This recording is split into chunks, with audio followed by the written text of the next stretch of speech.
हाँ जी, की हाल चाल कैसे हैं आप सब। मैं बहुत बढ़िया हूँ यार। आप बताइए कैसी चल रही है बोर्ड की प्रिपरेशन। 10th क्लास दिसंबर आ चुका है, बोर्ड की तैयारियां सही ढंग से चल रही हैं या नहीं चल। तो यार ये वाला जो लेक्चर मैं अभी लेके आया हूँ आप लोगों के लिए, ये एक शॉर्ट टाइप का वीडियो है। लाइक इसमें हिंदी और इंग्लिश मीडियम दोनों टाइप के बच्चे इसको डील कर सकते हैं, क्योंकि मैंने जो नोट्स हैं वो इंग्लिश में बनाए हैं, यानी कि हिंदी और इंग्लिश का कॉम्बिनेशन। इसमें मैं शॉर्ट वीडियो बनाऊंगा, लाइक 10 to 15 मिनट्स के लेक्चर रहेंगे, जिसमें आप पूरी साइंस के एनसीईआरटी कवर कर सकते हो। ठीक है, और कोई भी चीज़ इसमें छूटेगी नहीं। तो आज हम डील कर रहे हैं first chapter, that is chemical reaction and equation, यानी कि रासायनिक अभिक्रिया और समीकरण। इंग्लिश मीडियम वालों को थोड़ा सा अटपटा लगेगा, लेकिन हिंदी में नाम थोड़े से डिफिकल्ट होते हैं यार। हिंदी वालों को देखो यार, कितना एफर्ट मारते होंगे वो लोग इस प्रोनाउंसिएशन को समझने के लिए। ठीक है, तो केमिकल रिएक्शंस वैसे होती क्या है हमारी, चलो यहाँ पे फोकस करते हैं यार। क्या होती है हमारी केमिकल रिएक्शन, आप में से कोई भी अगर जानता है तो बताइए। हाँ जी, नहीं पता, पता है, ठीक है। देखो यार, जैसे 9th और 10th क्लास में आपने मैथमेटिक्स में पढ़ा होगा कि x plus y is equal to मान लो 5 होता है।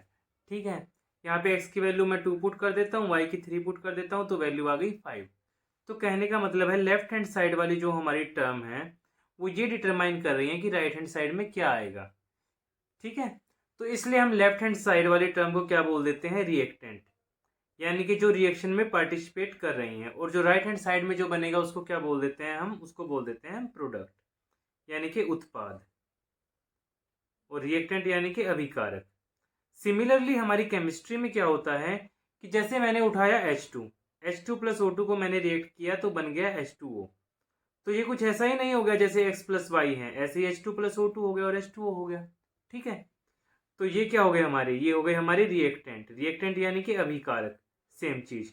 और H2O हो गया हमारा उत्पाद। तो जैसे केमिस्ट्री में केमिकल रिएक्शन और इक्वेशन होती हैं, वैसे ही मैथमेटिक्स में मैथमेटिकल इक्वेशन होती थी। तो आई होप इतना आपको क्लियर है कि केमिकल रिएक्शन और इक्वेशन होती क्या है। ओके सर, हमें बिल्कुल क्लियर है एज एक्स। ठीक है, चलिए आते हैं। जैसे आपने H2 और O2 लिया था, ऐसे ही हम यहाँ पे A और B को ले लेते हैं। A को आप H2 मान लो और B को आप O2 मान लो। तो H2 और O2 ने मिलकर क्या बनाया था, H2O। सिमिलरली A और B मिलकर क्या बनाएंगे, AB। तो A भी हो गया हमारा प्रोडक्ट और A और B हो गए हमारे रिएक्टेंट। सिमिलरली मैंने ए और बी से रिलेटेड कुछ एग्जांपल ले रखे हैं कि ऐसी होती है हमारी केमिकल रिएक्शन। जैसे आपने मैग्नीशियम और ऑक्सीजन को रिएक्ट कराया तो MgO बन गया, MgO AB, O2 हो गया हमारा B और Mg हो गया A। लेकिन आपने 10th क्लास में एनसीईआरटी में ये बात जरूर पढ़ी होगी कि जब भी आप मैग्नीशियम रिबन को बर्न करते हो तो वो एक वाइट कलर की चमकती हुई लाइट प्रोड्यूस करता है। कैसी लाइट प्रोड्यूस करता है, वाइट कलर की, और कैसी, चमकती हुई। और डेजलिंग फ्लेम भी प्रोड्यूस होती है। और फाइनली जो हमारा मैग्नीशियम ऑक्साइड बनता है तो उसका कलर कैसा होता है, वाइट। ये एक वाइट पाउडर बनता है हमारा। ठीक है, ओके जी। क्वेश्चन है हमारी लेड नाइट्रेट और पोटेशियम आयोडाइड की, ये आपको एक्टिविटी में दे रखी है साइड में। ठीक है, तो लेड नाइट्रेट और पोटेशियम आयोडाइड को जब मैं रिएक्ट करूंगा तो लेड आयोडाइड और पोटेशियम नाइट्रेट बनेगा। ये भी केमिकल रिएक्शन है। ठीक है, similarly A plus B, zinc plus HCl को आप रिएक्ट करोगे तो जिंक क्लोराइड बनेगा और हाइड्रोजन बाहर निकल जाएगी। इतनी सीधी सी बात है यार। ठीक है, ऑब्जर्वेशंस की हम यहाँ पे बात करेंगे। कोई भी केमिकल रिएक्शन हुई है या नहीं हुई है, ये आपको कैसे पता चलेगा, इन 4 ऑब्जर्वेशंस के थ्रू आपको ये पता चलेगा कि कोई भी केमिकल रिएक्शन हुई है या नहीं हुई है। ये चार ऑब्जर्वेशन को याद करने का तरीका है। अब मैं आपको ऑब्जर्वेशंस गिनवाता हूँ चारों के चारों।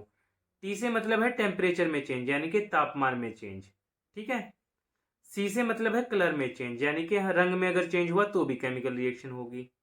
एस से मतलब है स्टेट में चेंज, स्टेट यानी कि अवस्था में अगर चेंज होगा तो भी केमिकल रिएक्शन होगी।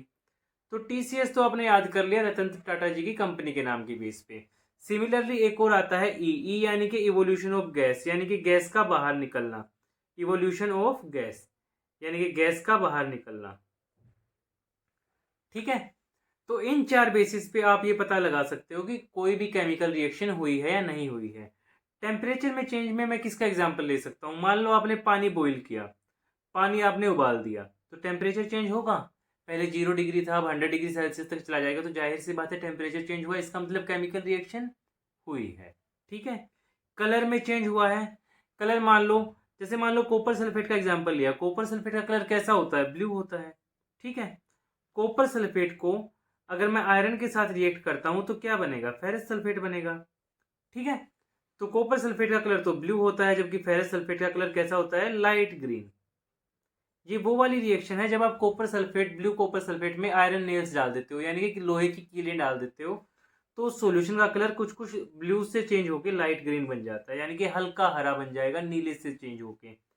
तो सेकंड कंडीशन इज कलर, तो अगर कलर चेंज हुआ है तो भी हमारी केमिकल रिएक्शन हुई है। थर्ड कंडीशन इज स्टेट, अगर स्टेट में चेंज हुआ है तो भी केमिकल रिएक्शन हुई है। स्टेट में चेंज होने का क्या मतलब है, जैसे मान लो सॉलिड से लिक्विड बन गया, लिक्विड से गैस बन गया, ठीक है।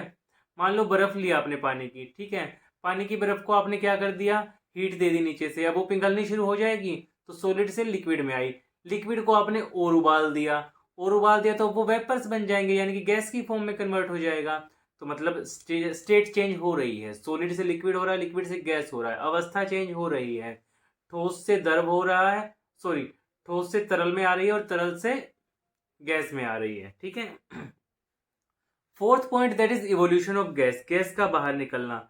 जैसे आप बहुत सारी रिएक्शन पढ़ोगे जिनमें कभी कभी हाइड्रोजन गैस बाहर निकलेगी, कभी कार्बन डाइऑक्साइड गैस बाहर निकलेगी, तो जहां भी कोई भी गैस बाहर निकलेगी ना यार, वहां पे केमिकल रिएक्शन हुई है।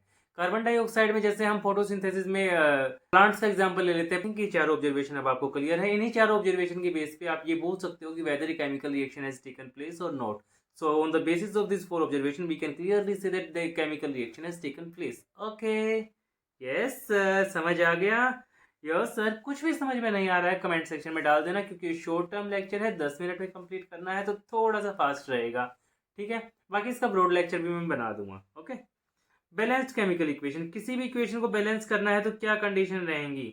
हाँ जी, किसी भी इक्वेशन को अगर आपको बैलेंस करना है ना, तो बैलेंस यानी कि संतुलन में लाना है, तो उसका बहुत सीधा सा और शॉर्ट टर्म फॉर्मूला है। सबसे पहले सबसे पहले तो आप कोई भी एक रिएक्शन ले लीजिए, ठीक है। किसी भी रिएक्शन को बैलेंस करने का एक ही तरीका है, उस पूरी रिएक्शन में आप ये छाटिए कि सबसे ज्यादा एटम वाला कंपाउंड कौन सा है, यानी कि Fe3O4 है इसमें, तो ठीक है। इसमें सबसे ज्यादा एटम किसके पास हैं, आयरन के पास 3 है, ऑक्सीजन के पास 4 है, इसमें सबसे ज्यादा क्या है, 4। तो सबसे पहले किसको बैलेंस करेंगे, ऑक्सीजन को, यानी कि ऑक्सीजन के 4 है। तो ऑक्सीजन प्रोडक्ट में 4 है, तो रिएक्टेंट में भी 4 होने चाहिए, तो Fe plus 4H2O, Fe3O4 plus H2। अब देखिए, अब सबसे ज्यादा किसके पास है, अब सबसे ज्यादा इसमें है 4 दूनी 8, 8 हाइड्रोजन है, ठीक है। तो अब हाइड्रोजन को बैलेंस करेंगे, इस तरफ 8 हाइड्रोजन है, इस तरफ कितने हैं, 2, तो यहां पे भी 8 हाइड्रोजन कर दो। अब देखिए, अब सबसे ज्यादा किसके पास है, अभी बच गया हमारा आयरन, जिसको बैलेंस होना भी बाकी है, Fe3, यहां पे 3 कर दो, हो गई रिएक्शन बैलेंस। सो किसी भी केमिकल रिएक्शन को बैलेंस करने का सिर्फ एक ही तरीका है, और वो क्या है, सबसे ज्यादा वाला एलिमेंट या कंपाउंड आप चूज करिए, उसमें भी वो चूज करिए जिसके पास सबसे ज्यादा एटम है, और उसको बैलेंस करते जाइए, राइट की तरफ भी और लेफ्ट की तरफ भी, काम खत्म सब। हालांकि ये हिट एंड ट्रायल मेथड है, एक्चुअली में बैलेंस करने वाला method 11th and 12th standard में आता है, रिडॉक्स रिएक्शन वाले चैप्टर में, ठीक है। यहाँ पे हमारे बैलेंसिंग के कुछ एग्जांपल दिए गए हैं, zinc plus H2SO4। Balancing check कैसे करते हैं, जैसे रिएक्टेंट में 2 हाइड्रोजन है, तो प्रोडक्ट में भी 2 हाइड्रोजन है, रिएक्टेंट में 4 ऑक्सीजन है, प्रोडक्ट में भी 4 ऑक्सीजन है, रिएक्टेंट में 1 जिंक है, प्रोडक्ट में भी 1 ही जिंक है, तो तरफ इक्वल नंबर ऑफ एटम्स हैं, that's why we can easily say that this chemical reaction is balanced. Okay जी, चलिए, ये हमारे कुछ सिंबल हैं जिससे हमें ये पता चलता है कि जिस भी एलिमेंट या एटम या कंपाउंड को आप उठा रहे हो, वो गैस की फॉर्म में आया है, लिक्विड की फॉर्म में आया है, या सॉलिड की फॉर्म में आया है। तो जी लिखा होगा तो गैस है, एल लिखा होगा तो लिक्विड है, एक क्यू लिखा होगा तो एक्वस, एक्वस यानी कि पानी के अंदर है, ठीक है, जिसको जलीय बोलते हो। एस मतलब सॉलिड, सॉलिड तो आप सभी समझते हो, ठोस। चलो जी, आगे चलते हैं, आगे क्या दे रखा है, आगे आगे कार्बन मोनोऑक्साइड को हाइड्रोजन के साथ रिएक्ट करके क्या बना रखा है, मिथेनॉल, ठीक है। ये हमारी कौन सी रिएक्शन है, ये हमारी है फोटोसिंथेसिस रिएक्शन। फोटोसिंथेसिस यानी कि प्रकाश संश्लेषण क्रिया। प्रकाश संश्लेषण क्रिया क्या होती है, पौधे सनलाइट की प्रेजेंस में अपना खाना खुद बनाते हैं, दैट इज फोटोसिंथेसिस, यानी कि प्रकाश संश्लेषण। पौधे कौन सी गैस कंज्यूम करते हैं, कार्बन डाइऑक्साइड अंदर लेंगे, पानी अंदर लेंगे, क्या क्या अंदर लेंगे, कार्बन डाइऑक्साइड अंदर लेंगे और पानी अंदर लेंगे, ठीक है। और छोड़ते क्या हैं, ऑक्सीजन छोड़ेंगे, ठीक है। और बनेगा क्या बीच में, ग्लूकोज बन जाएगा। ये होती है हमारी फोटोसिंथेसिस रिएक्शन। आपको आप बहुत इजीली इस चीज़ को याद कर सकते हो। जैसे पौधे ने क्या लिया, कार्बन डाइऑक्साइड ली और वाटर लिया। कार्बन डाइऑक्साइड और वाटर पौधे ने लिया, उसने ऑक्सीजन गैस तो वैसे भी रिलीज करता है, और पानी तो वैसे भी ट्रांसपीरेशन के थ्रू निकलता ही रहता है। मेन प्रोडक्ट क्या बनेगा, ग्लूकोज। सिर्फ ग्लूकोज याद रखना है, इजी तो है यार, इतना मुश्किल है ही कहाँ। चार टाइप की केमिकल रिएक्शन होती है। कौन कौन सी, combination reaction, decomposition reaction, displacement reaction, double displacement reaction, oxidation and reduction को भी हम रिएक्शन ही बोलते हैं। अब ये मत बोल देना कि सर ये पांचवी हो गई, लेकिन होती है भी रिएक्शन में ही है। इसको नॉर्मली चलो जी, कॉम्बिनेशन रिएक्शन में क्या होता है, कॉम्बिनेशन रिएक्शन में दो चीजें मिलेंगी और एक प्रोडक्ट बनेगा। ठीक है, जैसा कि मैंने बताया हुआ है, दो चीजों का कंबाइन होना। ये मैंने लेमन लैंग्वेज में नोट्स बना रखे हैं ताकि बच्चा लोकल लैंग्वेज में, मतलब आम बोलचाल की भाषा में भी चीज़ों को समझ सके, रट्टा ना मारना पड़े चीज़ों का। आई नो कि बहुत सारे बच्चों को इंग्लिश में भी प्रॉब्लम आती है और कुछ को हिंदी भी प्रॉपरली समझ में नहीं आती। तो ये बीच का सॉल्यूशन मैंने निकालने की कोशिश की थी कि हम लोकल बोलचाल की भाषा में चीज़ों का आंसर देने की कोशिश करेंगे। ठीक है, ताकि आपको बेहतरीन तरीके से समझ में आ सके। Right, okay. कॉम्बिनेशन रिएक्शन में दो चीज़ें आएंगी और वो मिलेंगी और एक प्रोडक्ट बना देंगी। कॉम्बिनेशन रिएक्शन जैसे नॉर्मली आपने पानी लिया, पानी में नींबू डाल दिया, क्या बन गया, नींबू पानी। हो गई केमिकल, हो गई कॉम्बिनेशन रिएक्शन। हो तो गई कॉम्बिनेशन रिएक्शन, लेकिन इसको हम पेपर में कोट नहीं कर सकते क्योंकि पेपर में आपको एनसीईआरटी वाली चीज़ें ही डालनी है। ठीक है, ये चीज़ें मैं आपको सिर्फ इसलिए बता देता हूँ ताकि चीज़ों को रिकॉल करना इजी हो जाए, याद रहें चीज़ें। इनको आप पेपर में नहीं लिख सकते, पेपर में आपको ये लिखनी पड़ेंगी। जैसे कॉम्बिनेशन में मैं क्या एग्जांपल ले सकता हूँ, C+O2, ये पेपर में लिख सकते हो। ऐसी रिएक्शन ही पेपर में लिखी जाएंगी। नॉर्मली मैं आपको चीज़ें बता देता हूँ ताकि आपके दिमाग में रहें। H2+O2 क्या बन गया, H2O। तो इस टाइप की जो भी चीज़ें हैं कि दो चीज़ें मिलके एक बना रही हैं, दो मिलके एक बना रही हैं, तो ये है हमारी कॉम्बिनेशन रिएक्शन। ठीक है, यहाँ पे आपका एक एनसीईआरटी वाला एग्जांपल है। जैसे आपने कैल्शियम ऑक्साइड को वाटर के साथ रिएक्ट किया तो आपको कैल्शियम हाइड्रोक्साइड मिल गया। ठीक है, यहाँ पे एक वन मार्कर बनता है, और वन मार्कर क्या है कि कैल्शियम ऑक्साइड का नेम, कैल्शियम ऑक्साइड का कॉमन नेम क्या है, क्विकलाइन। हिंदी में इसको बोलते हैं बिना बुझा हुआ चूना। कैल्शियम हाइड्रोक्साइड का कॉमन नेम क्या है, स्लिक्ड लाइम। ठीक है, कैल्शियम हाइड्रोक्साइड को आप लाइम वाटर भी बोलते हो, लाइम वाटर, ये भी एक वन मार्कर है, कृपया करके टिक कर लें। ठीक है, इसको स्लिक्ड लाइम भी बोलोगे और लाइम वाटर भी बोलोगे। ठीक है, तो इसके दोनों नाम है। और कैल्शियम ऑक्साइड का क्विक लाइम। कई बार बच्चे इन दोनों के नामों में ना कंफ्यूज हो जाते हैं, वन मार्कर में आता है एक क्वेश्चन। ठीक है, रेस्पिरेशन रिएक्शन है। रेस्पिरेशन रिएक्शन में होता क्या है, जैसे ही आप स्कूल से वापस घर आते हो यार, बहुत बुरी हालत में हो, तो थके हुए हो, तो इधर से पसीना निकल रहा है, इधर से पसीना निकल रहा है। गर्मियों में तो और बुरे हालात हो जाते हैं। अभी तो फिर भी हालात फिर भी नॉर्मल होंगे। तो जाहिर सी बात है, आपको कुछ खाना पीना प्रोवाइड कराते हैं घर वाले उसी टाइम पे। जैसे खाना, रोटी, नॉर्मली सभी लोग रोटी ही खाते हैं, रोटी या चावल। तो जैसे ही आप रोटी या चावल खाओगे, रोटी या चावल में हमारा जो खाना होता है इंडियन फूड, उसमें जनरली कार्ब्स की क्वांटिटी ज़्यादा होती है, हमारे में प्रोटीन थोड़ा कम होता है इंडियन खाने में। ये बात सच है, लेकिन वट एवर जो भी है, तो आपने जैसे ही रोटी या चावल खाया आपको मिलेगा कार्ब्स। ठीक है, क्या मिलेगा, कार्ब्स। कार्ब्स किस में कन्वर्ट होगा, कार्बोहाइड्रेट, यानी कि कार्बोहाइड्रेट किस में कन्वर्ट होगा, कार्बोहाइड्रेट होगा ग्लूकोज में कन्वर्ट। ग्लूकोज का केमिकल फॉर्मूला क्या है, ये हमारा ग्लूकोज, इसका केमिकल फॉर्मूला होता है C6H12O6। ठीक है, ग्लूकोज क्या करेगा, ग्लूकोज हमारी बॉडी के जो सेल्स है ना, हमारी बॉडी की जो कोशिकाएं हैं, उनमें जो ऑक्सीजन है उसके साथ ग्लूकोज रिएक्ट करेगा, और बॉडी की सेल्स में जो ऑक्सीजन छुपी हुई है उसके साथ जब ग्लूकोज रिएक्ट करेगा तो वो हमें एनर्जी प्रोवाइड करेगा।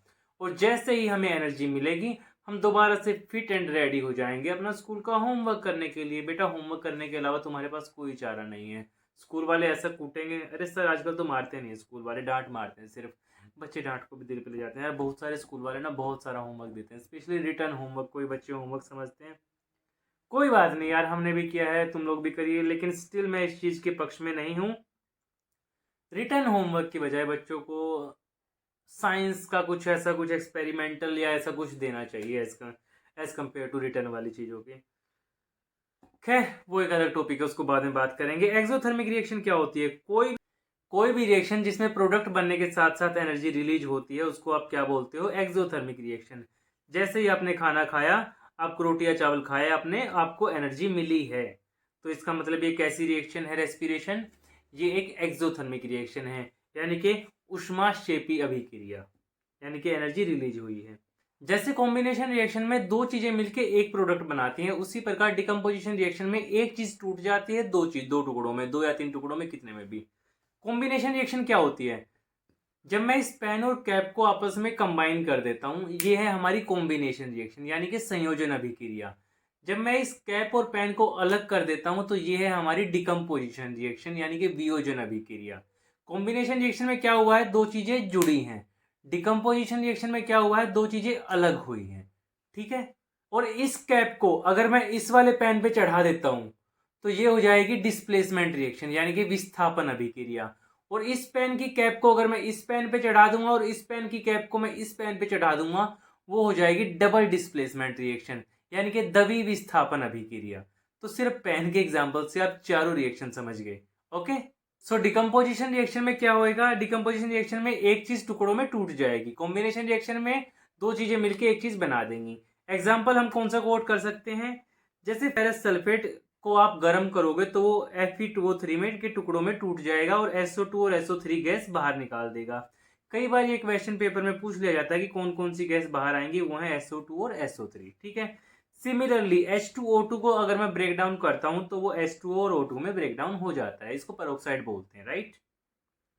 अब डिकम्पोजिशन के तीन टाइप हैं, that is thermal decomposition, light की प्रेजेंस में डिकम्पोजिशन, और इलेक्ट्रिसिटी की प्रेजेंस में डिकम्पोजिशन। ठीक है।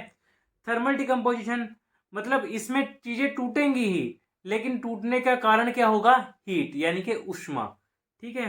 जैसे कैल्शियम कार्बोनेट को तोड़ना है तो हीट दो, कैल्शियम ऑक्साइड और कार्बन डाइऑक्साइड में टूट जाएगा। जैसे जैसे आपको लेड नाइट्रेट को तोड़ना है, हीट दो, लेड ऑक्साइड, नाइट्रोजन डाइऑक्साइड और ऑक्सीजन, ये बनेंगे। आपसे कई बार पेपर में पूछ लिया जाता है कि जब आप लेड नाइट्रेट को हीट करते हो तो कौन सी गैस बाहर निकलती है? That is nitrogen dioxide. ठीक है। कई बार इनका कलर भी पूछ लिया जाता है। ओके। डिकम्पोजिशन अगर इलेक्ट्रिक करंट की प्रेजेंस में हुई है तो उसका मतलब है इलेक्ट्रिक डिकम्पोजिशन हुई है। ठीक है। जैसे कि H2O में अगर आप करंट पास कर देते हो तो वो H2 और O2 में ब्रेक डाउन हो जाता है। ठीक है। लाइट डिकम्पोजिशन का क्या मतलब है? लाइट की प्रेजेंस में डिकम्पोजिशन होना। जैसे सनलाइट की प्रेजेंस में डिकम्पोजिशन होती है, यानी कि सूर्य के प्रकाश की उपस्थिति में डिकम्पोजिशन होती है। जैसे सिल्वर क्लोराइड और सिल्वर ब्रोमाइड को हम सनलाइट की प्रेजेंस में डिकम्पोज करते हैं, ये और ये। और इस टाइप की रिएक्शन का जनरली यूज किया जाता है ब्लैक और व्हाइट फोटोग्राफी में। कई बार ये 1 मार्कर में आता है, मैंने आगे कुछ क्वेश्चन दे रखे हैं, उनको रिवाइज कर लेना, काम हो जाएगा। एंडोथर्मिक रिएक्शन क्या होती है? जैसे आपने रेस्पिरेशन रिएक्शन में पढ़ा था, खाना खाया था, एनर्जी रिलीज हुई थी, साथ साथ एनर्जी रिलीज हो रही थी ना, वो थी एक्सोथर्मिक रिएक्शन, यानी कि ऊष्माक्षेपी अभिक्रिया। एंडोथर्मिक में क्या होता है? एंडोथर्मिक में रिएक्शन एब्जॉर्ब होती है, रिलीज नहीं होती, एब्जॉर्ब होती है। ठीक है। अभी हम बात करते हैं डिस्प्लेसमेंट रिएक्शन की। डिस्प्लेसमेंट रिएक्शन में क्या होगा कि एक बंदा दूसरे को डिस्प्लेस कर देगा। जैसे आयरन और कॉपर सल्फेट है। ठीक है। आयरन के ऊपर पॉजिटिव चार्ज, कॉपर के ऊपर पॉजिटिव चार्ज, सल्फेट के ऊपर नेगेटिव चार्ज। ठीक है। ये पॉजिटिव इस नेगेटिव पे अटैक कर देगा और फेरस सल्फेट बना लेगा, कॉपर बाहर। ठीक है। जिंक के ऊपर पॉजिटिव चार्ज, कॉपर के ऊपर पॉजिटिव चार्ज, सल्फेट के ऊपर नेगेटिव चार्ज। ठीक है। 10 तक आप ये फॉर्मूला यूज कर सकते हो कि जो लेफ्ट में पहले आएगा ना उसके ऊपर जनरली पॉजिटिव चार्ज होता है। 11th में ये यूज मत करना भाई, 11th में करोगे तो दिक्कत हो जाएगी, वहां पे सिस्टम अलग रहता है थोड़ा सा। वैसे साइन कन्वेंशन के हिसाब से लेफ्ट वाले को जनरली मेटल माना जाता है जिसके ऊपर हमेशा पॉजिटिव चार्ज रहता है। ठीक है। तो इसके ऊपर पॉजिटिव चार्ज, इसके ऊपर पॉजिटिव चार्ज, इसके ऊपर नेगेटिव चार्ज, तो पॉजिटिव वाला किस पे अटैक करेगा? नेगेटिव वाले पे। तो PbCl2 बन गया और कॉपर बाहर, हो गई रिएक्शन खत्म। तो आयरन ज्यादा रिएक्टिव था कॉपर से, इसलिए आयरन ने कॉपर को डिस्प्लेस करके आयरन सल्फेट बना लिया। जिंक ज्यादा रिएक्टिव था कॉपर से, तो जिंक ने कॉपर को रिएक्ट करके जिंक सल्फेट बना लिया। लेड ज्यादा रिएक्टिव था कॉपर से, तो लेड ने क्लोराइड के साथ रिएक्ट करके लेड क्लोराइड बना लिया और कॉपर बाहर। सिमिलरली डिस्प्लेसमेंट रिएक्शन यानी कि विस्थापन अभिक्रिया में क्या हो रहा था? एक नेगेटिव आयन दूसरे पॉजिटिव आयन की तरफ चला जा रहा था। ठीक है। यहाँ पे क्या होएगा? पहले का नेगेटिव और दूसरे का नेगेटिव दोनों अलग अलग पॉजिटिव के पास चले जाएंगे। यहाँ पे देखिए, अभी आपको समझ में आएगा।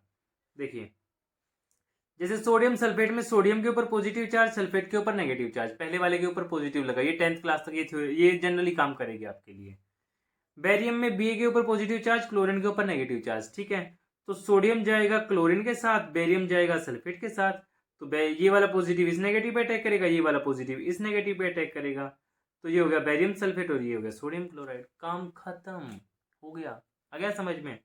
मान लो कि ये दोनों लोग आपस में डेटिंग कर रहे थे, ठीक है, और ये दोनों आपस में डेटिंग कर रहे थे। अब क्या हुआ, अब ये वाला और ये वाला, अब ये दोनों आपस में डेटिंग कर रहे हैं और ये वाला इसके साथ आपस में डेटिंग कर रहा है। ठीक है, चीजें क्लियर है? ओके जी। ऑक्सीडेशन रिएक्शन में क्या होता है? ऑक्सीडेशन रिएक्शन में क्या होगा कि या तो एडिशन ऑफ ऑक्सीजन, यानी कि या तो ऑक्सीजन ऐड होएगी या हाइड्रोजन घटेगी। ठीक है, रिडक्शन में क्या होगा, या तो हाइड्रोजन ऐड होएगी या ऑक्सीजन घटेगी। जैसे कॉपर ऑक्साइड को जैसे ही मैंने हाइड्रोजन के साथ रिएक्ट कराया, यहाँ पे आप नोटिस करेंगे कि ऑक्सीजन निकल गया है और सिर्फ कॉपर रह गया है। तो ऑक्सीजन का निकलना क्या दिखाता है, कौन सी रिएक्शन हुई है? ऑक्सीजन किस में निकलती है? यहाँ पे, यानी कि रिडक्शन में, यानी कि कॉपर ऑक्साइड से कॉपर में क्या हुआ है? रिडक्शन। H2 से क्या बन गया? H2O, यानी कि ऑक्सीजन ऐड हुई है और ऑक्सीजन ऐड किस में होती है? ऑक्सीडेशन में। तो यहाँ पे हुआ है ऑक्सीडेशन। जिंक ऑक्साइड और मैं कार्बन को जब मैं रिएक्ट करता हूं तो जिंक ऑक्साइड से सिर्फ जिंक बन गया, यानी कि जिंक ऑक्साइड से क्या निकल गया? ऑक्सीजन। तो यहाँ पे क्या हुई है? ऑक्सीजन का निकलना, यानी कि रिडक्शन। और कार्बन के साथ ऑक्सीजन ऐड हुई है, ये कार्बन में ऑक्सीजन का ऐड होना है, यानी कि ऑक्सीडेशन। ठीक है, MnO2 और 4HCl। अब ये देखिए, MnO2 से MnCl2 बन गया, यानी कि ऑक्सीजन बाहर निकल गई। ऑक्सीजन का बाहर निकलना मतलब रिडक्शन। और HCl से बना है Cl2, यानी कि हाइड्रोजन बाहर निकली है। और हाइड्रोजन अगर बाहर निकली है तो मतलब ऑक्सीडेशन। जैसे आप कुरकुरे या चिप्स खाते हो, वो जिस पैकेट में बंद होते हैं ना, वो पैकेट पूरा फूला हुआ होता है। वो फूला हुआ क्यों होता है? क्योंकि उसके अंदर नाइट्रोजन गैस भरी हुई होती है। नाइट्रोजन गैस क्या करती है, वो उनको ना कुरकुरे और चिप्स वगैरह को ताज़ा रखती है, उनको सोगी नहीं होने देती। अगर आप उसके रेफर को रिमूव कर दोगे ना, तो वो सोगी सोगी से हो जाएंगे, क्योंकि ऑक्सीजन के साथ कॉन्टेक्ट में आ जाएंगे। तो जाहिर सी बात है सोगी सोगी से हो जाएंगे। उस सोगी सोगीनेस को रोकने के लिए उसके अंदर नाइट्रोजन गैस भरी जाती है, ताकि ताज़ा फील हो, क्रंचीनेस आए। जब आप टक से खाओ कुरकुरे को तो टक की आवाज़ आए एकदम से। अब वो आवाज़ तो मैं कैसे निकाल सकता हूँ यार, वो तो खाने के बाद ही निकल के आएगी ना। ठीक है, इसी प्रोसेस को रेंसिडिटी बोलते हैं, यानी कि विकृत गंधिता। ओके, देखा हिंदी की पावर, कितने खतरनाक नाम है यार। हिंदी वाले बच्चों को कितनी प्रॉब्लम होती होगी ना इतने खतरनाक खतरनाक नाम याद करने में।